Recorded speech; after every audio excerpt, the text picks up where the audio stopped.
രാമായണ മാസാരംഭം. ഭാരതത്തിന്റെ സംഭാവനയായ 2 ഇതിഹാസങ്ങളിൽ ഒന്നാണ് രാമായണം. രാമന്റെ ആയനം എന്നാണ് രാമായണത്തിനർത്ഥം. വാൽമീകി മഹർഷി രചിച്ച രാമായണം കാവ്യരൂപത്തിലുള്ള ആദ്യ കൃതിയാണ്. ലോകമെമ്പാടുമുള്ള മലയാളികൾ ഭക്തിയുടെ മാർഗത്തിലൂടെ പോകുന്ന ഒരു കാലഘട്ടമാണ് കർക്കിടക മാസം എന്ന് പറയുന്നത്.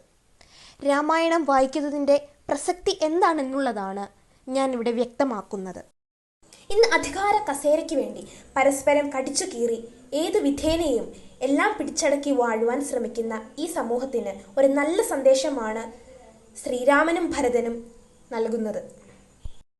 അത് മറ്റുള്ളവരുടെ എല്ലാം പിടിച്ചു പറിച്ച് പാഴാക്കാനുള്ളതല്ല, മറിച്ച് ഉള്ളത് മറ്റുള്ളവർക്കും കൂടി കൊടുത്ത് സ്ഥാനമാനങ്ങൾക്കു വേണ്ടി കലഹിക്കാതെ സന്തോഷത്തോടുകൂടിയും ഒത്തൊരുമയോടുകൂടിയും എങ്ങനെ ജീവിക്കണം എന്ന സന്ദേശമാണ് ശ്രീരാമനും ഭരതനും തുടങ്ങി രാമായണത്തിലെ ഓരോ കഥാപാത്രങ്ങളും നമുക്ക് പകർന്നു നൽകുന്നത്.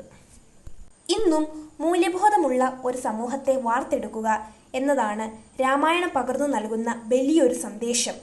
അതുകൊണ്ടാണ് രാമായണം കാലാതീതമായി മാറിയിരിക്കുന്നത്.